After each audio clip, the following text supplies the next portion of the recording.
morning, good afternoon, good evening, wherever you are in the world. My name is Jody Parker. I am part of the Synergy team here in ThrivEvolution, and I'm so excited to welcome you all to the call today and to this live broadcast where we will be speaking to John Bush and learning more and collaborating with him today.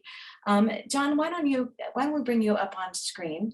I would love for you to come up on screen right now and tell us a little bit about what you are doing and what you want the world to know about you before we get into what ThrivEvolution is and the rest of the panel. I would love to just, bring you in. So tell us a little bit about you. What's most important that people out there know about you and what you're doing in the world? Okay. All right. Well, that's a big question. How long do we have? No, I'm just kidding. And 2 minutes, go. I am very much concerned with freedom, with people's ability to live their life according to their own values, their own principles, their own aims. I have dedicated my life's work to creating environments and realities where people can be in control of their destiny, so long as they respect other people's right to do the same thing. And so that has taken me on a journey through all sorts of various philosophies, and I am very much oriented towards action. I grew tired of hashing things out and hypotheticals, and this is how it could look, and my system goes this way, and that won't work because of this. And I very much am at a place in my life where I want to encourage people, myself included, to experiment with alternative forms of social organization. And I think that there's a lot of ugly things that are going on in the world, a lot of tyranny and technocracy and manipulation and deceit and social engineering. So never has it been more important for everyone to take an active role in the creation of something different, because as free, beautiful, sovereign, powerful human beings, I think that we deserve better than the current system that we've all been born into. And so I'm grateful for the opportunity to share what my vision is with you guys. And I can tell that you guys are right in that same wavelength. Indeed, we're definitely right in that same wavelength. And you just sort of set this up for me perfectly today about what is ThrivEvolution. I'm actually going to share my screen and share this with everyone right now. Because what you just said, just look at us. Everything is backwards and everything is upside down. Doctors destroy health, lawyers destroy justice, psychiatrists destroy minds, scientists destroy truth, major media destroys information, and religions destroy spirituality, and governments destroy freedom. And so a lot of people just are talking about, oh dear, it's not, there we go, wasn't changing. They're talking about burning it down and a revolution, but we believe here that we need a Thrive revolution. And what does that even mean? That means that we inspire, we collaborate, through courage, we learn to thrive, because frankly, we all win when we all thrive. And that's the absolute key right now, is teaching everyone how to thrive, which means we need to evolve, a Thrive evolution, which simply put, we evolve from surviving to thriving. And that's how we win. And that is where we get the name ThrivEvolution. So what are we? We are a decentralized autonomous organization, also known as a DAO, building the network of networks via blockchain technology where everyone thrives. Our network already includes our Shillit app, which vets cryptocurrency projects, our weekly calls on wealth and cryptocurrency, ThriveCast, which is what you're listening to right now. ThrivevolutionHub.com is our uncensored social media platform. We own it, we built it, so we really mean that it's uncensored. ThrivEvolution Academy for lifelong learning, and our NFTs are coming soon, and there's a lot more on the horizon. But as you were talking about, John, it's really about the vision. For us, that's visioning collective consciousness resonating in joyful harmony, honoring sovereignty, thriving communities, and a vibrant world. And we accomplish that through our mission, which is to elevate, inspire, and ignite humanity through collaboration, compassion, and courage by uniting networks of change makers across all areas of human endeavor, which you can clearly see is why we're speaking to you today. We do this in the 13 sectors of human endeavor, which include health, infrastructure, justice, media, relations, science, spirituality, arts, economics, education, environment, governance, and the worldview synergy that's right there in the middle. And you can see how it's all interconnected and how important it is that we have that network, that spider web between all of us and how everything works. And it's all down to our leaders, because we are ThrivEvolution. So I am a member of the Synergy team, and I would love to bring our founder, Jay Lund, in right now to continue speaking with us and to highlight where she wants to go with this today, and then we'll introduce the rest of the panel. Jay? Oh, I don't know. It's like what to say. It's all been said now. I say we just dive right in. I just want to get, pull out, distill the best information that John has to offer. I'm super excited about the Exit and Build Land Summit. I'm absolutely thrilled with where we've come personally as a movement, as an organization, as a business, as a global movement. And it's people like John Bush that we're weaving in right now that unite communities with communities. So not just people with people, but it's really happening now at an exponential level, where we're able to see that 1 and 1 is indeed 11. It's very exponential. We call it, John, radical collaboration, and it's fun. It's really fun because now we're taking action, we're getting results. We're a very results-oriented community. We're very strategic. We're building the new social infrastructures, and we see everyone that we meet as our teacher. And we see everyone that we meet as a piece of the puzzle, because we all have a piece of the puzzle right now, and we're all working to put it together, because there's no manual for this time. So we're really looking forward to finding out some of the pieces of the puzzle that you and your summit and the people that you've connected with and the knowledge that you bring to the table, so that we can continue to put the pieces together for this new earth build. We do focus on the excitement of it. And one of our favorite sayings, John, is which wolf grows, the white wolf or the dark wolf? And of course, we all know that it's the one that we feed. So as much as we focus through the Thrive Solutions model on the issues and dangers and problems that we face, because as solutionaries, we have to intimately know what it is that we face. We don't linger on them. I think it's safe to say today, we don't need to really dive deep on those. In our community, certainly we really know inherently and deeply what those issues are. So we're really wanting to focus on the solutions to those problems that we face and how we can action them. And John, we really look forward to you giving your call to action at the end of the ThriveCast, so that people know where to go, how to get started. And there's a really, really clear, practical, tangible, no more talking, actually building the bridge way for us to roll up our sleeves and get the job done together. So John, I think now is the time that we're going to bring on the rest of our panel and introduce you to this amazing group of humans. And we handpick who comes onto the panels with us. And we do that so that we can kind of match the nodes of our network together. We consider ourselves a network of networks. So in matching the nodes together, we can cross-pollinate and we can bring on the people that best serve the guest that we bring on. So in this particular case today, we're going to start by bringing on our Eco Tribe leader. His name is Alejandro Velasquez. And I'm going to get him to come on and meet you.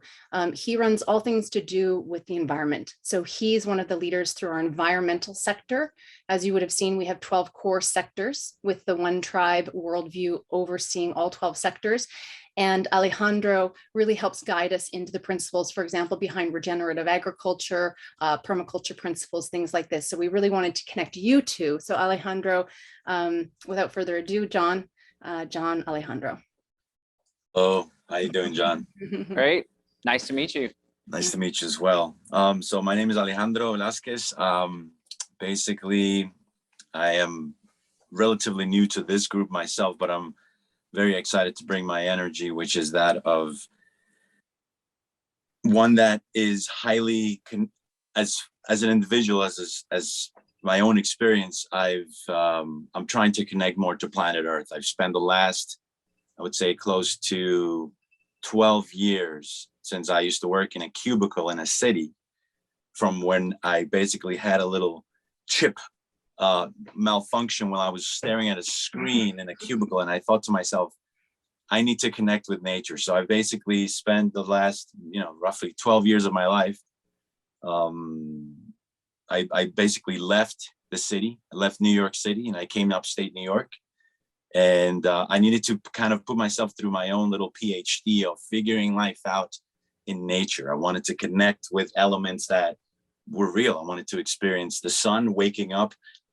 I know where we are in the Northern Hemisphere, we we face southeast in a sense to get the sun coming out and getting all that energy, connecting with the water, and getting my hands dirty with the soil, with the stones in this area, the mud, the clay, trying to grow food, trying to understand the relationship of my life with this greater system that's happening. And so, I don't want to ramble a lot. I just want to say that for me, anything that relates to our relationship with the action of having people come together to connect their lives with ecology, to me, is the greatest thing that can happen. It's the most revolutionary thing that we can do is feed ourselves, grow our own food, and connect with nature. That's the most revolutionary thing we can do. Technology and science, not science, technology and modernity, let's call it, for me, has its place, has its application, but it's only after it's been backed up by biology, by chemistry, by ecology, by the natural things that govern everything around us, our whole experience, our whole breathing experience, the prana, the breath, right? The chi, all these things that we've known, our species has known this. We've studied all these things throughout time. And so now we're in this group, we're evolving. We're evolving into this group of humans that are kind of traveling or struggling through. I don't want to say struggling, but we're breaking through into this place of thriving as opposed to just surviving, which is the mode that most of us have been in. So John, I don't know what I can bring forward, but that, anything you have to feed any of those ideas that I just brought out, I'd appreciate anything relating to how to facilitate for people to leave the cities. Because for me, it was a situation that I needed to do, but I was in a very fortunate place, right? So I'm wondering, I guess, the only question I would have is, how can we facilitate the transition for people into the country more? But at the same time, the people that are left behind, because as we know, not everyone in the city is going to be able to leave. How do we also accommodate to not leave everybody behind, right? Those that are in the cities, right? We gotta help each other, both those of us that are moving into the country and those that are being left behind in the cities. Because I don't know, maybe, and that's part of my ignorance, is that I don't really know how we can do all these things, but that's why we're here. We're trying to figure all these things out. So I'm so glad that you're here, and I'm excited to see what you've been working on. Right on. Cool.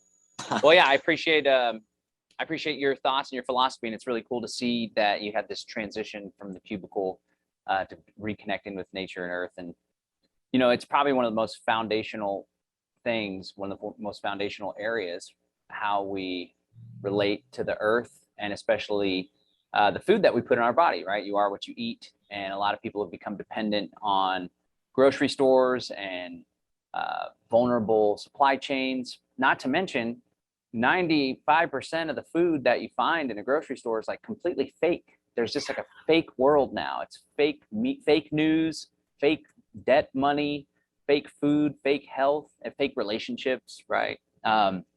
So you definitely pinpoint something that's critically important. It's very important that folks get back to the land. And the way that I like to look at things is like this dual purpose for action, whether it's growing your own food or getting out of the city or looking into cryptocurrencies. On the one hand, we want to do so in order to insulate ourselves from problems, from tyranny, from manipulation. But on the other hand, this philosophy and y'all's different areas that you focus on, that's how we ought to live anyway. That's more in alignment with our nature as human beings, right? As one of the other animals that happens to share this amazing space that we call Earth. So it's super critically important.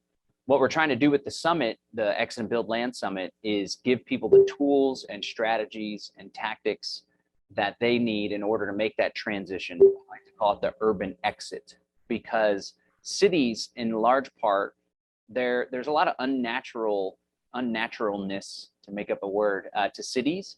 I think a lot of it was incentivized and Industrial Revolution and all sorts of it, also incentivized by fake debt-based money and credit and the ugly parts of capitalism. And so everyone's stacked and packed. There's lots of tension. There's a lot really sharp, kind of not smooth energy in the cities, pollution. And so I think a lot of people are beginning to realize that they prefer a life out in rural areas. The people are friendlier, it's much more slow, there's more space, and there's land to get back to and to grow your own food. Now, about like the folks that get left behind, quote unquote, I've been an activist for freedom and truth for 20 years now. And along the way, I kind of realized that me personally, I shifted away from trying to wake everyone up or trying to get everyone to vote a certain way in order to bring about change.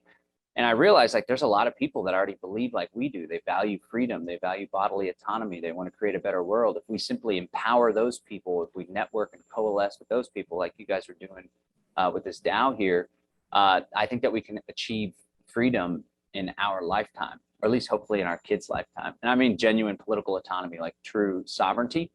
And one thing also, this whole exit and build thing, it's a strategy. I'd love to get more into the ins and outs of it, but essentially it's instead of politics or tearing things down or occupying the Parliament Square, like the Freedom Convoy in Canada, very much in solidarity with those folks. But it's like, okay, now you occupied the town square or the Parliament Square, now what, right?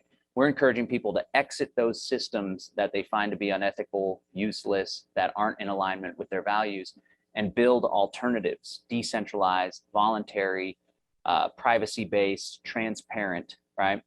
And then in the areas that we can't yet exit, because when I say exit, I mean true exit, like no taxes, no endorsing or supporting a system that we find to be unethical, we flip it around. It's like, let's build those systems now so as to enable a peaceful transition.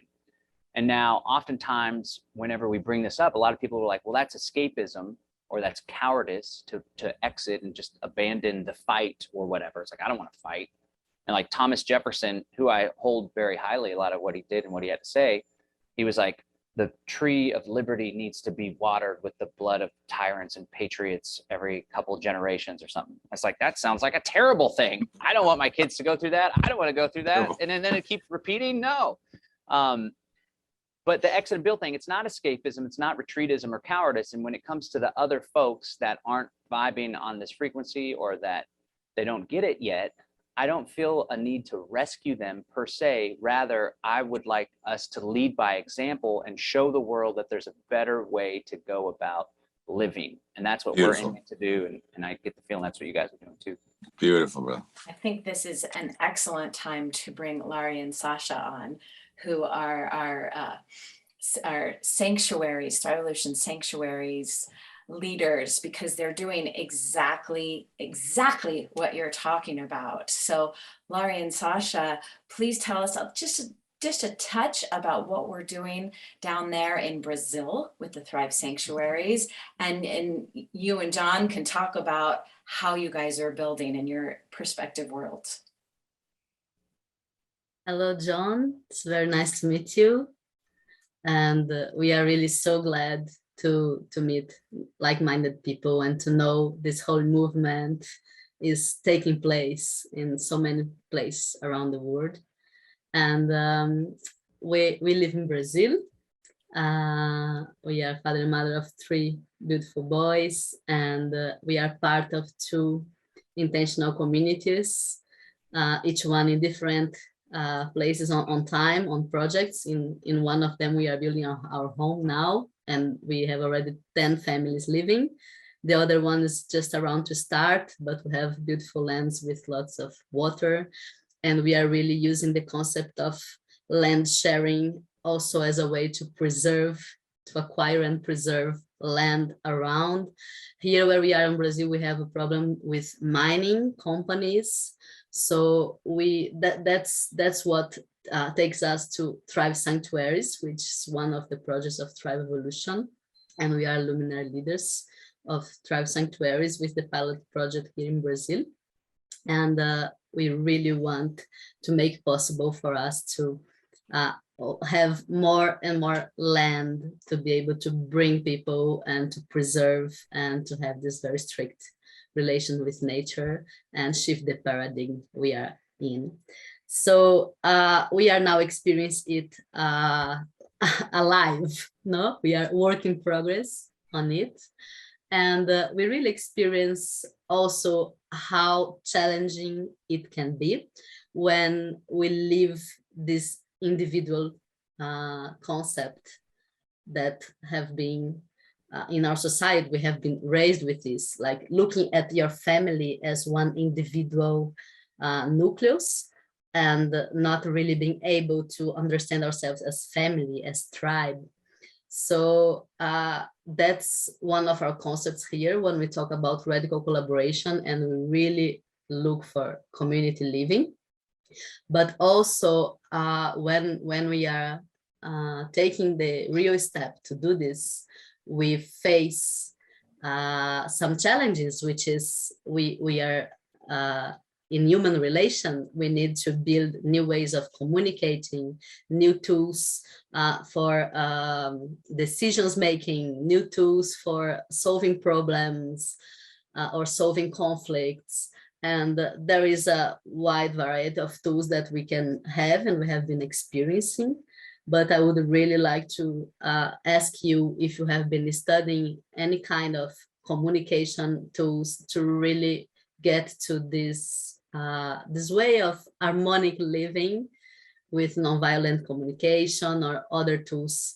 I could name Dragon Dreaming or Forum Council as we do here. But if you have in mind, or if you have already experienced any of these, and if it's part of your vision. Sure. Yeah. And awesome that what you guys are doing down there. I love it. And I just want to share, I'm really blown away by what y'all put together with this whole ThrivEvolution thing. I didn't know it was a DAO. I just did some initial look into it when I met Jay online. So super impressed about how in-depth and how well thought out all this stuff is. And it's super cool to see this collaboration and action and learning together. I've lived in intentional community before. It was 3 families that actually 4 families. We lived on like a little small half-acre property, and it was surrounded around children and unschooling. And we referred to ourselves as tribe as well. And in my experience as a community organizer and doing businesses and organizations and activism, one thing that I've come to understand is that more so than like political infiltration, which is what everyone's all afraid of, like in the US, it's like the FBI is going to infiltrate our group because we care about freedom. More of a concern to me is people that don't know how to relate to other people. More often than not, because they have experienced some sort of trauma in their lives, or their parents had trauma, or their parents inflicted trauma upon them, or whatever it may be, and they were never taught how to deal with that trauma, and so they project that onto other people. So on the first thing I would encourage folks to do is to focus on the inner work themselves, because when you can adopt a level of consciousness about yourself and other people, it's easier to not take things personally and to roll through and to recognize that it's other people that are struggling. And even if people are being negative towards you, more often than not, it says more about them than it does you. I'm just reading John Maxwell's book, The 21 Laws of Leadership. And one of the laws is the law of magnetism. And he says, as a leader, we attract people like us into our business, our enterprise, our communities. So the very first thing, which is the only thing that we have control over, would be to focus on yourself and what people can do in order to be the most conscious person possible, which is a beautiful thing, because once you can step into that more conscious space, then it's more likely that the people you attract into your tribe are going to be resonating in that same frequency as well. And there's going to be more harmony and less tension and discord. But conflict is inevitable, as anyone knows that deals with other people. And so you mentioned nonviolent communication. I'm a big fan of nonviolent communication, and it's played a major role in my development, especially as a father with my kids. I was married before, and I have 2 kiddos, and that relationship went south, and it was very difficult and challenging. The tension spilled over onto my kids and the folks around me, and so it was a big eye opener. It's kind of like there's often destruction before creation, or Thich Nhat Hanh calls it the manure that allows a beautiful plant to grow. So I think when you're coming into a community, whether it's activism or a DAO, or especially an intentional community where you're always in close proximity, it's good to establish a framework and expectations ahead of time. So you just are very upfront. You're like, we expect conflict to arise inevitably. Whenever conflict does arise, there's these systems in place that we'd like to explore, and that we expect you to learn, to make an effort to learn. And like you said, nonviolent communication, speaking in terms of feelings and needs. A lot of people never learn how to do that. It took me 34 years to learn how to express my feelings and to share my needs. Oftentimes people are too timid or insecure to even get what they want out of life from other people by sharing what it is specifically that they want. So I think Marshall Rosenberg and nonviolent communication is a wonderful framework. And that's just for folks not familiar. It has to do with making an observation. There's a four-part framework. You make an observation and you state it as close to factual as possible without adding like you're always leaving the dishes in the dishwasher, because that's not a true statement. It's not always, you know, sometimes you do clean up, but you don't add little stuff onto it that could make it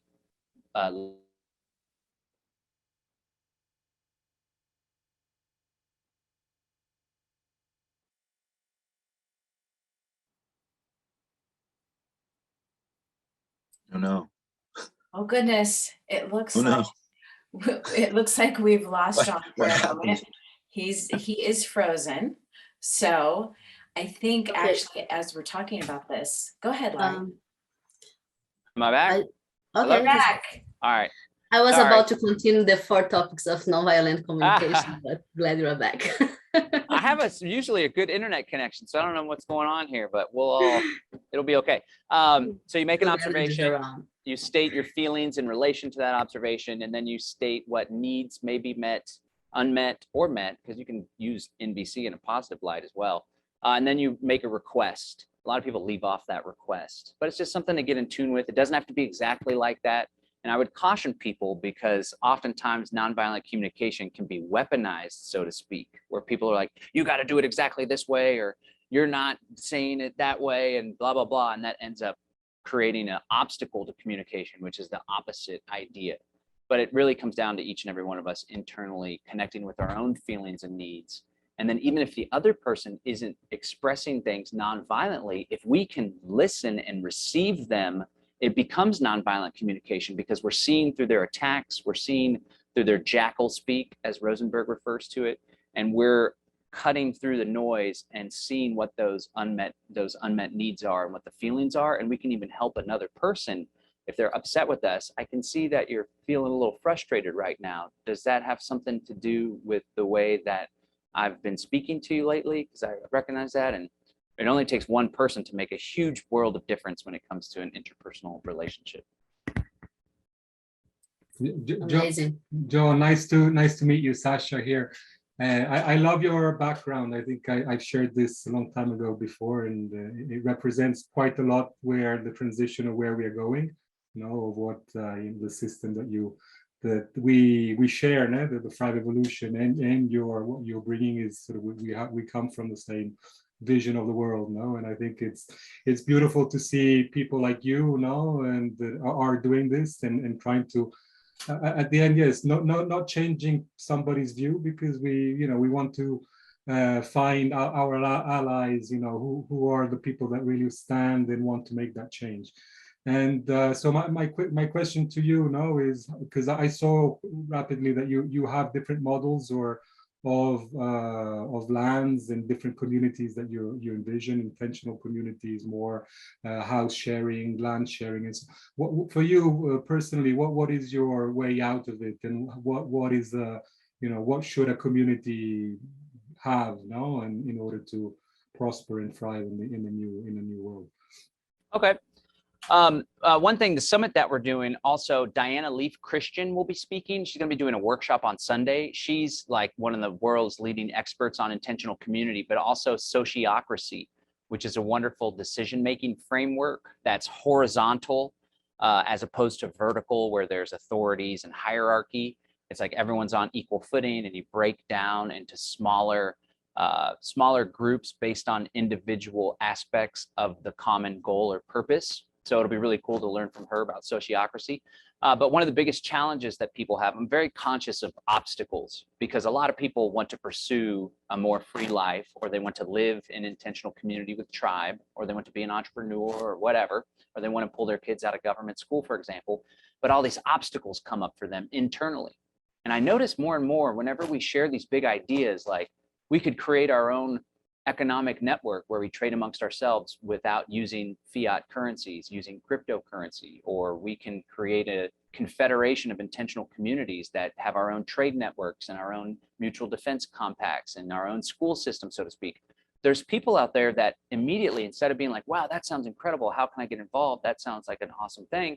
They immediately start throwing out obstacles and barriers. It's just a tendency that people have, which I hope that people can recognize that in themselves and try to interrupt that and reprogram it. So instead of thinking about ways that it can't work, you think about ways that it can work. It makes a world of difference. But one of the big obstacles is how to frame things legally, or what type of structure to utilize. All right, and this is going to be different for different political jurisdictions throughout the world. But one thing that's important to me personally is a hybrid of private ownership and then a commons area. That's me personally, right? A lot of people prefer to do things that are jointly owned, or it's the whole property, the whole endeavor is commonly owned.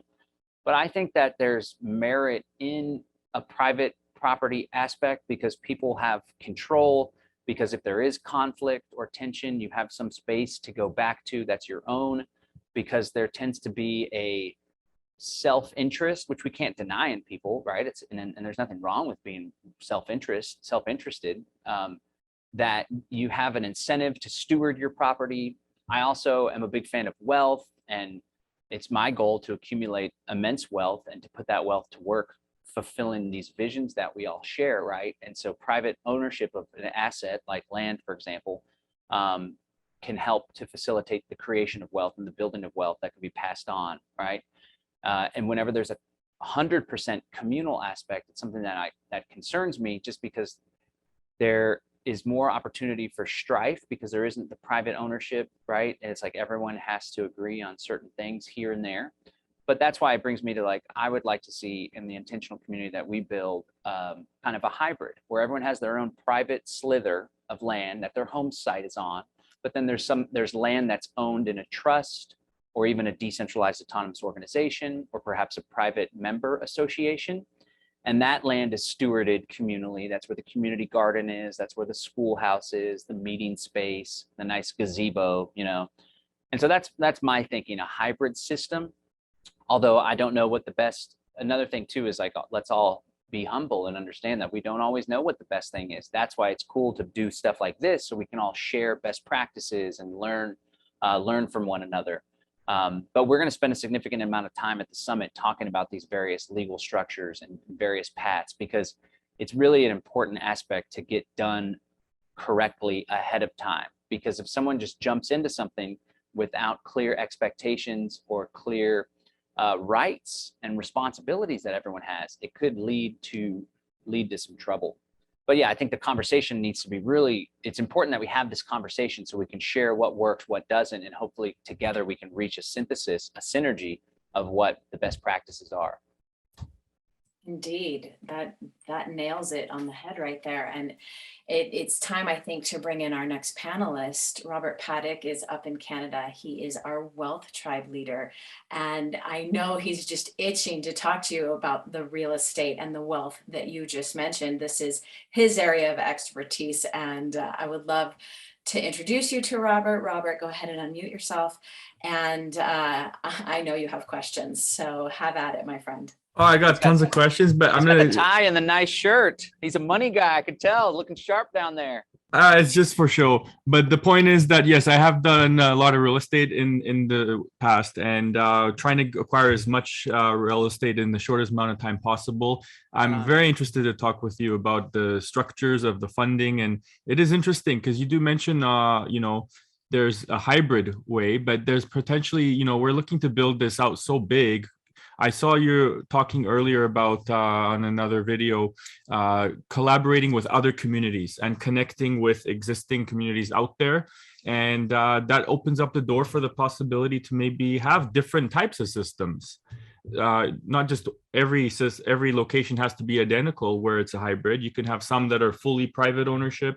By the way, I do agree with you. I do like the fact that I know even some friends of mine who are running charities, they're not actually non-profits, they're for-profit charities, because they see that they have less restrictions with bureaucracy and red tape and requirements on how they have to operate, and they can actually grow faster as a for-profit and make sure that the funds get delivered as the charity where they want to have the most impact for people. So I agree that the fastest way to grow is not just because people have greed, but because it's actually allowing enterprise and opportunity for people to see, hey, you know what, if there's something in it for me, there's something in it for everyone to grow faster, and that can help in the end benefit it all. So I love how you say that you can't fight for freedom, you have to create it, and here at ThrivEvolution we're definitely doing that in all those areas you mentioned: the fake news, the money, the food, the relationships, and more. So we are combating all of those things that we have the same vision that line up with you to achieve freedom and political autonomy. But we've seen it. It's interesting that the people that are aware of the existing structures, existing systems in the world are the same ones that see the world issues. They're wanting to become more independent, less reliant upon the existing grids and supply chains. So that's very interesting. We have a lot of that in common. I would like to ask you, down the road, a lot more about these funding ideas, which we do have plenty of ourselves, and definitely exchange some insight back and forth. So basically, what we can see is that the next thing that we should probably bring up is the smart cities. You did mention that there's this emphasis on stacking and packing. And it's interesting that, there's even now laws coming into play that is eliminating the private ownership of vehicles. And it seems to be a strong push out towards this even more. I guess it's easier to control people in like sardines. And so I love that you're focusing more on, get out there, buy the farmland, get your own food. And so we would love to find out what are some of your ideas on some of the best ways to maybe, you touched on it a little bit with the funding, but do you have any idea on maybe some specific jurisdictions already where you're operating or where you're planning to expand to? Okay, cool. Yeah, very nice to meet you. And a few things. One, something I wanted to mention as part of the last combo, but also this one that you brought up.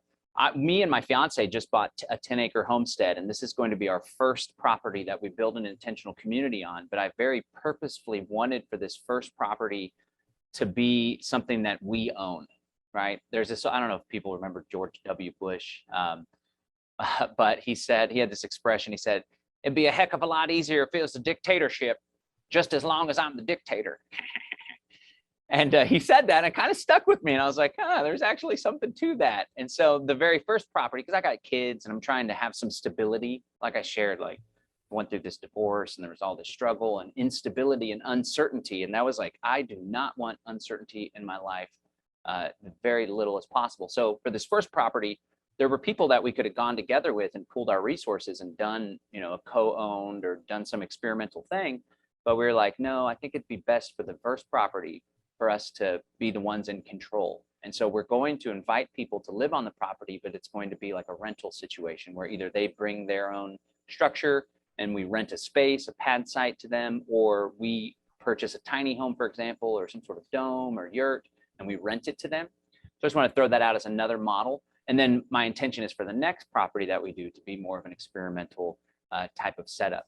But what you referenced earlier, the pack them and stack them and the smart growth, there has been a very methodical effort to push people out of the country into the cities as part of Agenda 21, the agenda for the 21st century, which has since been upgraded to the 2030 agenda. 2030 is this big key year for the United Nations and for the Great Reset and the World Economic Forum. They say 2020 to 2030 is going to be a decade of great transformation. And I say, damn straight it is, because we're going to be the ones doing the transforming here.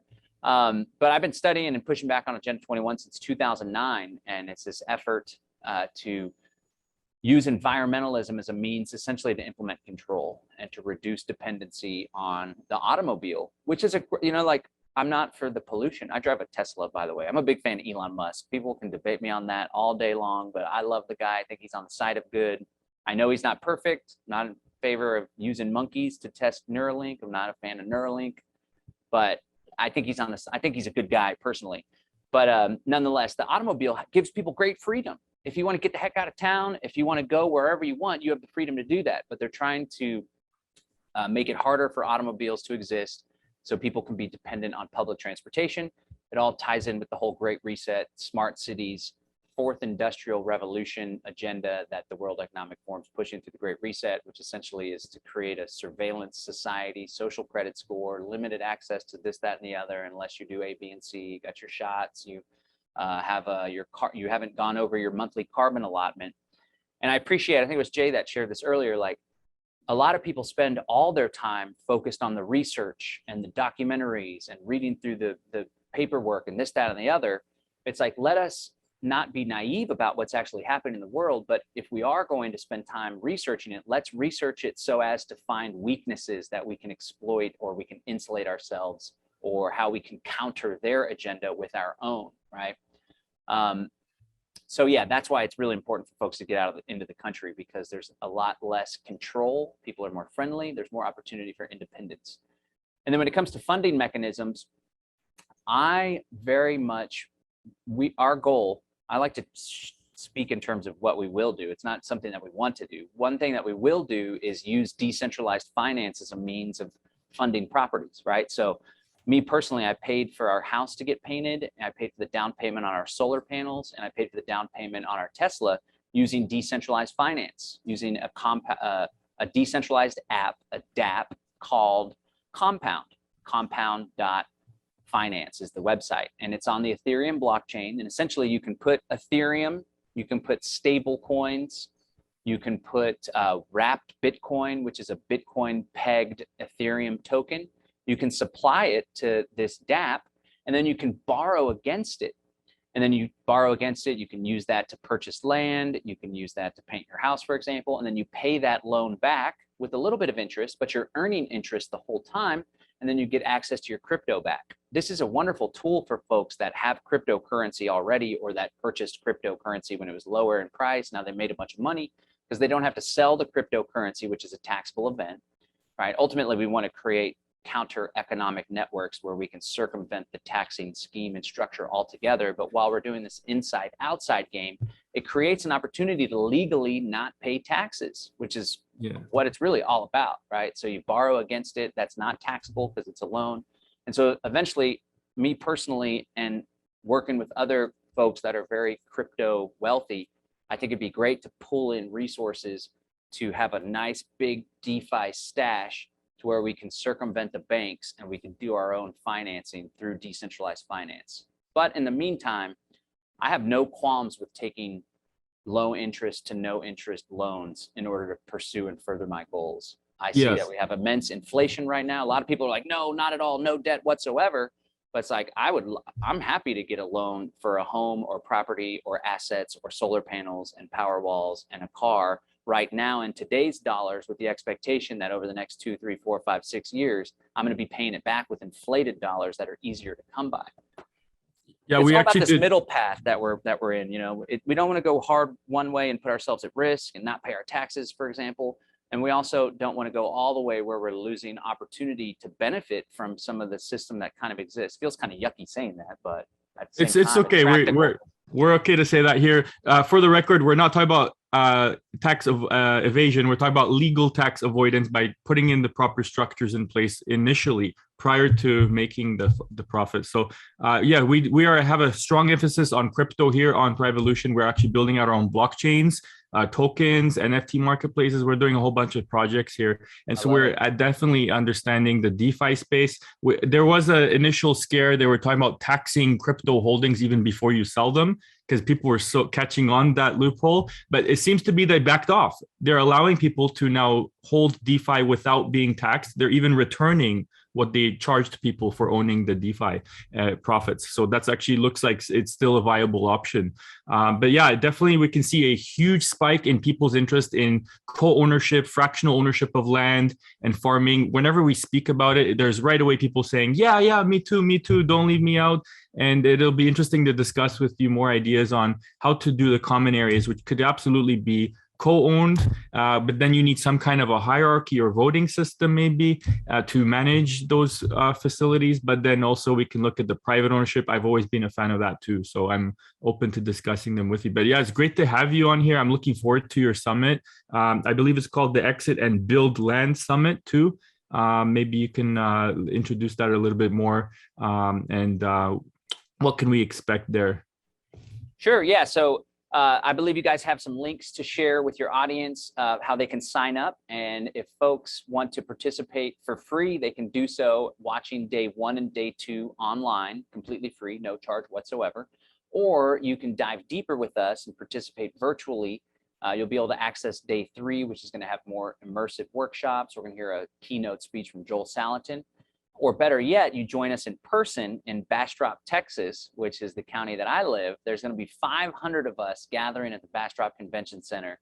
And I don't know, a lot of people haven't done events and stuff. We just kept on going to events and ecstatic dances and stuff throughout the whole COVID nonsense. But a lot of people haven't been to an event in a while. And it's like really magical to be around a lot of people that are all on the same page, working towards the same goal. And so I really strongly want people to experience that above all else. But if you can't make it, you can join us with the virtual immersion pass. You watch it through Zoom, you get to ask questions, you get the replays, you get some bonuses like this 12-hour Exit and Build Life Design workshop that I did where I've covered a lot of the stuff that we talk about in depth. Or you could watch it for free day 1 and day 2. We're going to have a whole slew. There's like, I don't know, 27 or 28 speakers that are going to be presenting on homesteading, wealth building, legal structures, decision-making apparatuses, off-grid technology, food production, regenerative agriculture. We're going to hear from Joel Salatin, Paul Wheaton, who is a leading voice when it comes to permaculture. He's the guy behind Permies, the Permies Forum. My good friend Marjorie Wildcraft is going to be presenting. She's a homesteading food production expert that has a really solid analysis when it comes to economics and what we're facing. Jack Spirko of the Survival Podcast, good friend of mine. Derek Bros will be presenting as well. He's with the Conscious Resistance. He and I founded this Freedom Cell network. We have over 33,000 people globally that are working together on exit and build strategy to create what I like to call this confederation of Freedom Cell communities, like I shared earlier, where it's like, you guys got the community in Brazil.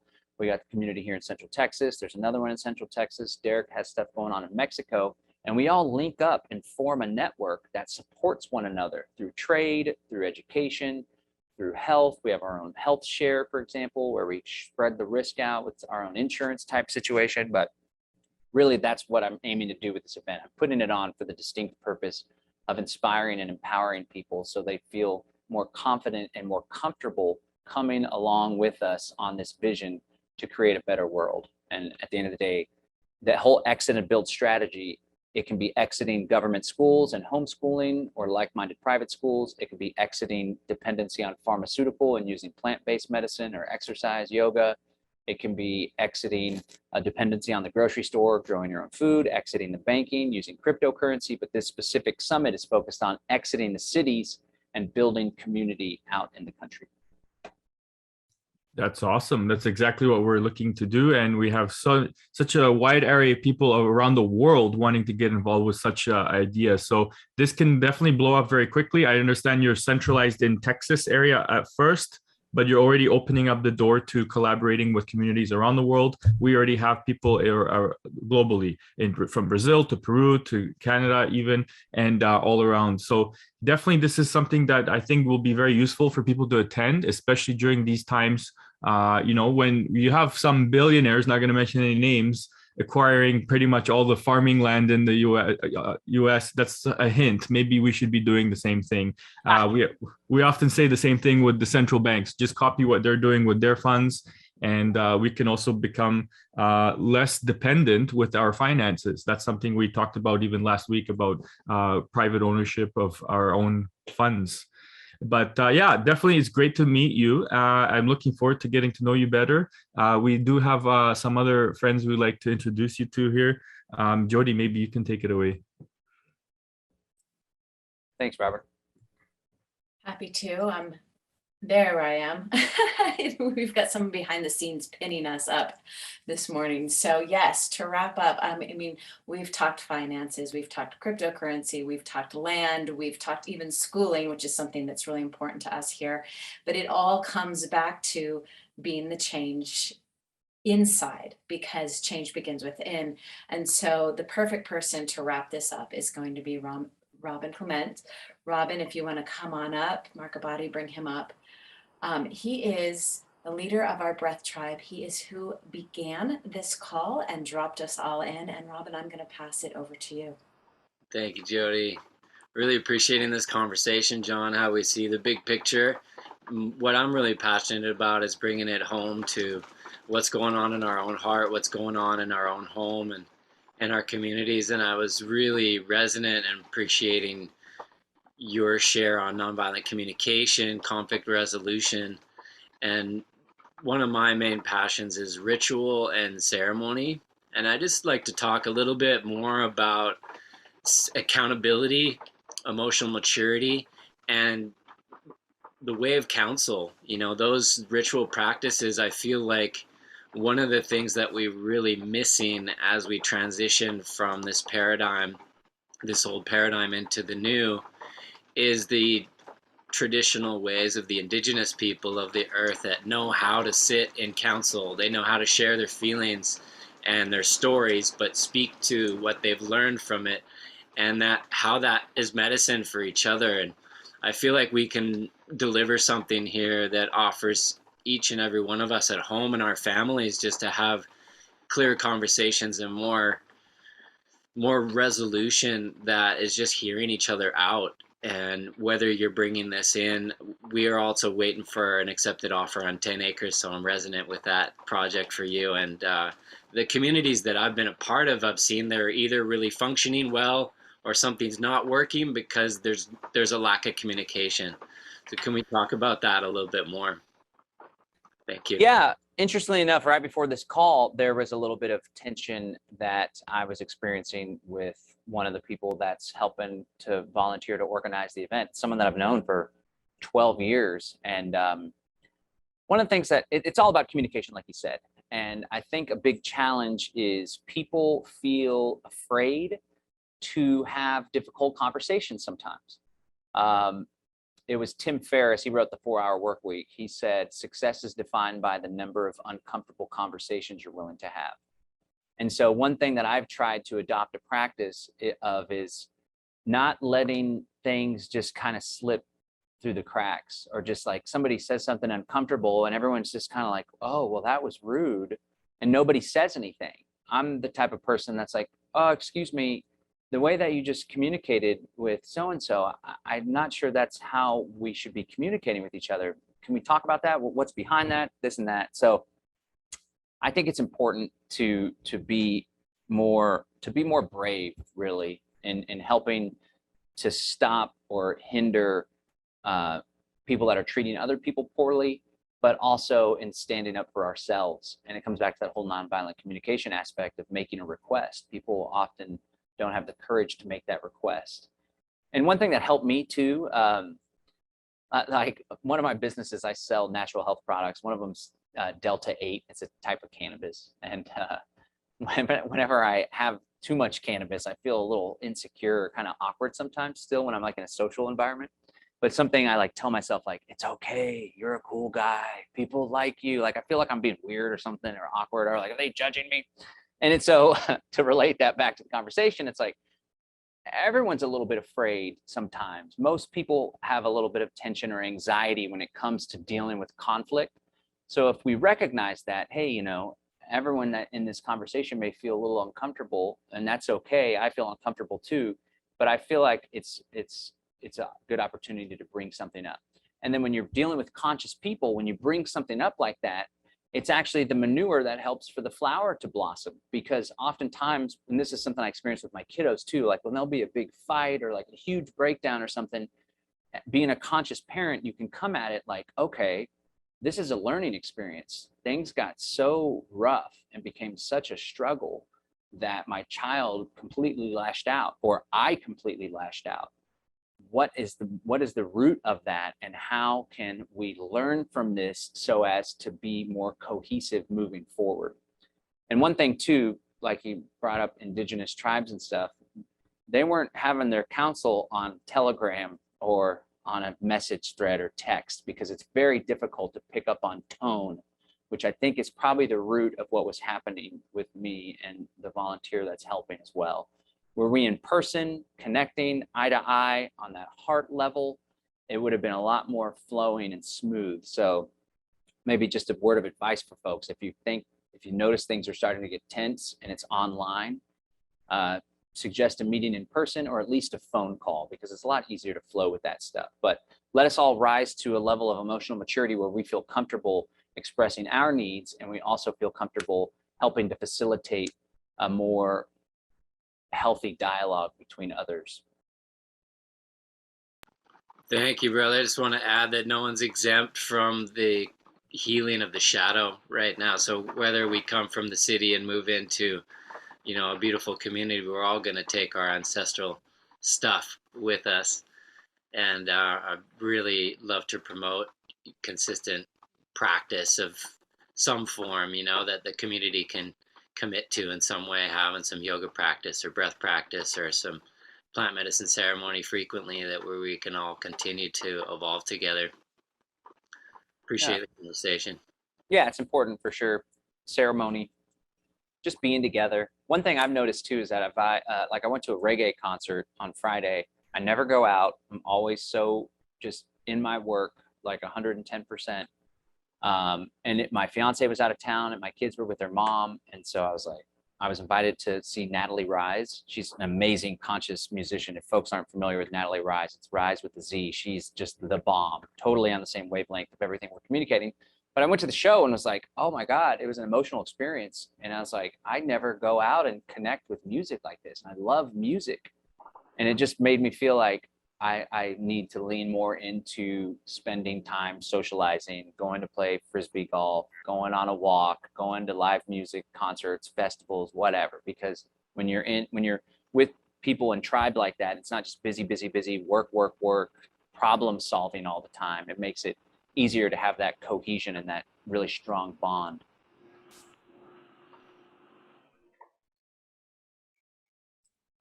Thank you, brother. Thanks. That right there, right? It's easier to have that really strong bond, and really isn't that what it's all about? So speaking of, I'd like to bring the rest of the panelists all up. We are at an hour here. So I think we're gonna wrap. So as we bring Larry and Sasha and Robert and Alejandro and Jay back up, I'm actually going to toss it over to Jay to wrap as the founder of ThrivEvolution, and see what she wants to wrap up with you about. Well, clearly it's just the beginning. I think we could have talked a lot longer.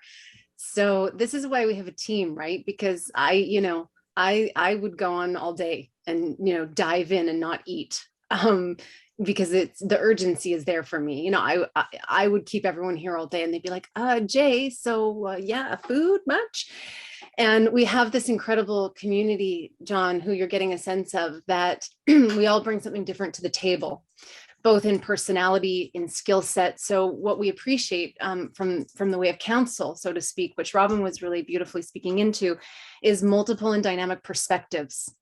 So that we can really hear everyone at the table, because how Robin looks at things is very different than how Robert might look at things, and the lens through which we're all looking at things really informs us to be able to create a holistic approach to how we're solving these problems as solutionaries. And it's also given us the ability to appreciate that we're not always all going to agree, but it's really important that we hear each other and that we move out of the way and allow this, I believe, great awakening to move through us as love and action. And many of us have children. Many of us want to see the generational equity repaired. We want to pass on a world where we feel that we've created a legacy. And so here are our true seeds planted are to create legacy that will live well beyond all of us, well beyond all of our children. And that is really what we're anchoring in here on all levels, in all ways, with all of us here. And so, John, it's absolutely an honor and a privilege to see the work that you're doing. I think it's vital that we have you back, and perhaps some of your closest in your community. Again, we like the panel style because we can really create relationships. It's not about so much the content. The content is always important, but what's really important is the unification of the people and bringing the people together, which is why we wanted to connect you with our Eco Tribe, with our Thrive Sanctuaries, with our Wealth Tribe. We could have brought in our Crypto Tribe.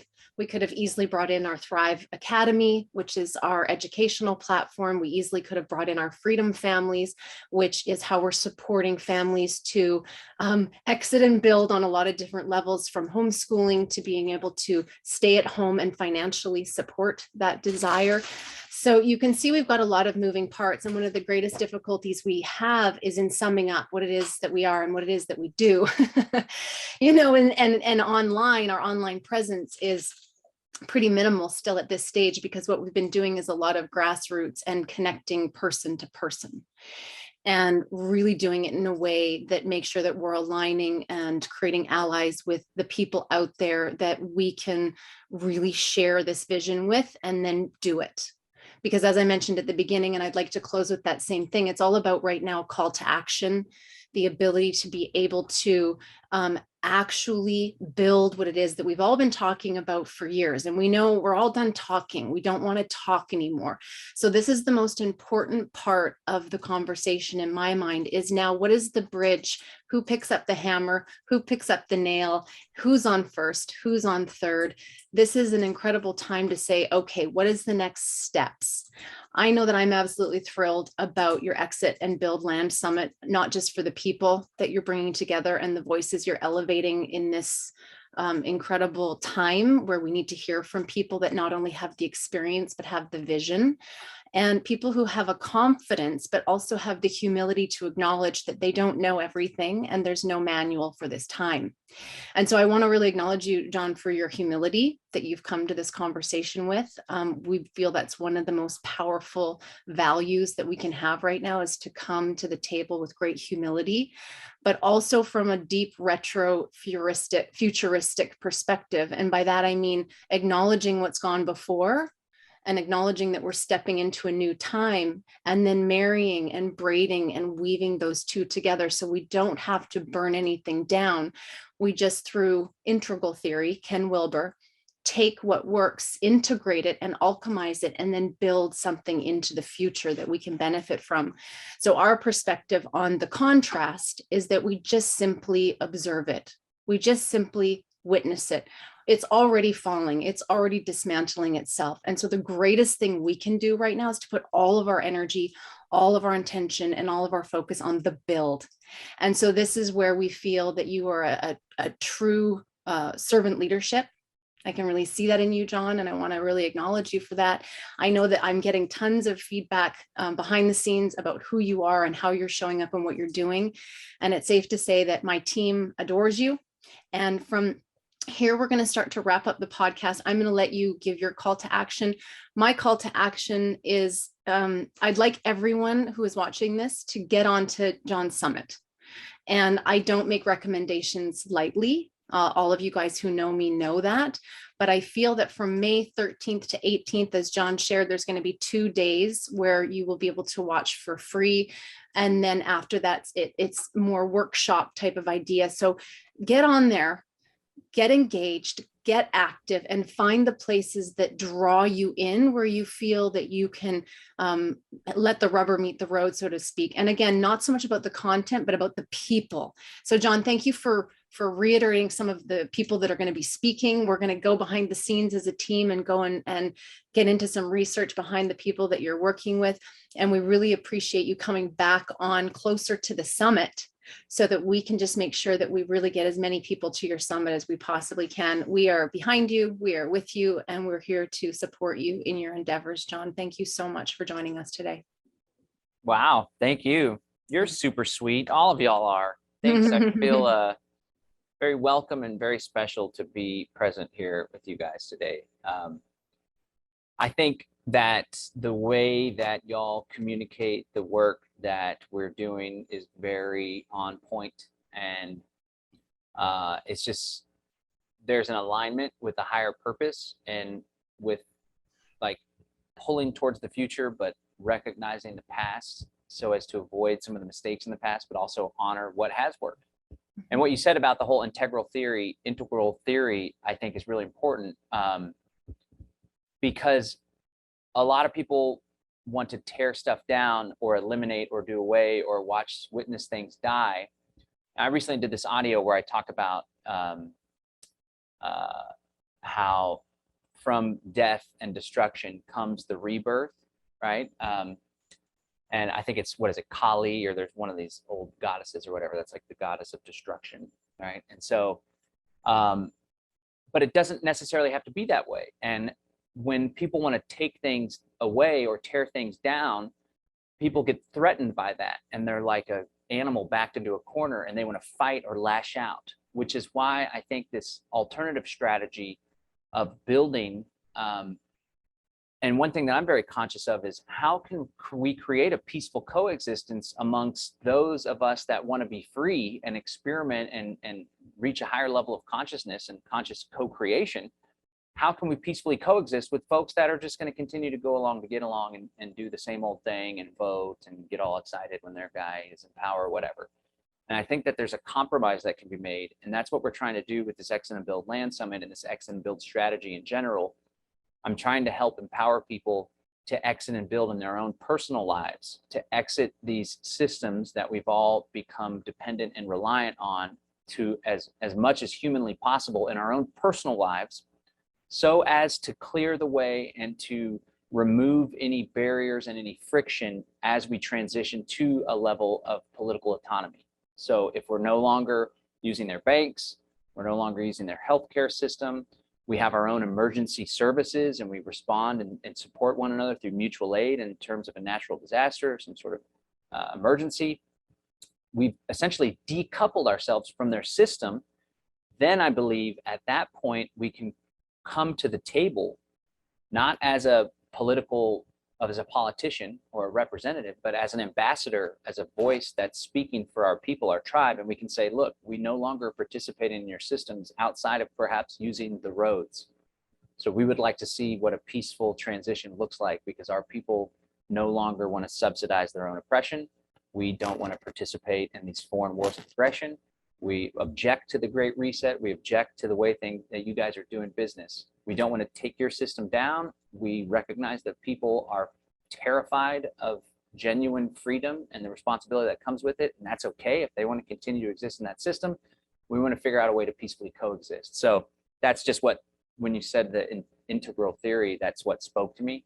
And that's the philosophy that we're trying to push forward with this land summit. And I strongly encourage people to attend. One of the things that we're going to be very conscious of throughout the summit is empowering people, not just giving people the knowledge and the wisdom and the tools and the tactics, but also focusing heavily on mindset. So everyone that's in attendance, everyone that participates can leave this summit with a new sense of their own power, and they could step into that power and help us to co-create this beautiful world that we all are stepping into.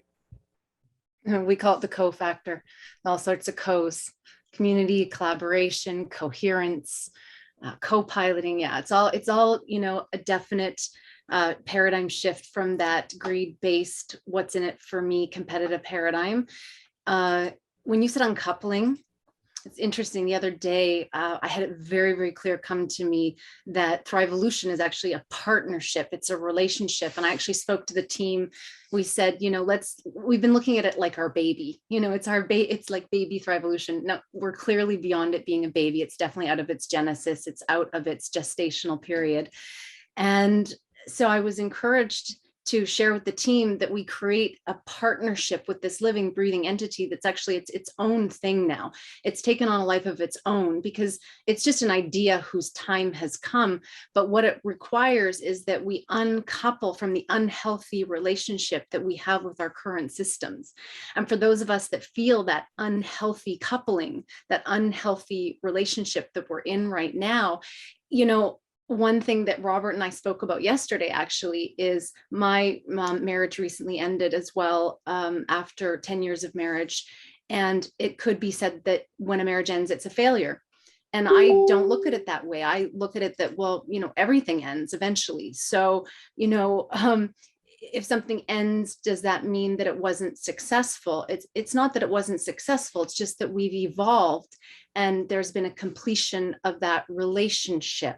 And likewise, when we can acknowledge what we have with our current systems, it is a very unhealthy relationship for many of us. So we have to break up with that relationship we have, that dynamic. And it doesn't necessarily mean, you know, never talking to them again and burning it all down, but rather appreciating what we learned from it, thanking it, actually, thanking the contrast for showing up in our lives and showing us what we want to be different. And this is a really challenging level of consciousness for most people to look at the situation we face with right now, because we are faced with so much evil. And it's very difficult to not attach ourselves to that evil because it's very exciting. It's a great movie. It's a train wreck. It's really easy to capture people's attention. And our attention is so captured right now. And I'd like to put out there to everyone that what we watch and focus on has never been more important, which is why the movies that we're creating and the stage that we're building and the actors that we're putting into place for this new movie, right? All we have to do is really visualize it. And we're actually that powerful. And this new technology that's allowing us to build into it, the blockchain, for example, these decentralized type of systems that influence our ability to grow into the capabilities and freedom and sovereignty and political autonomy that we so desire. We can't do that until we remember that we are the technology. And we'll have you on for another call, because right now we're being faced with a lot of things like AI technology, which is influenced by our consciousness, the technology that we are as humans, which is why we focus on thriving.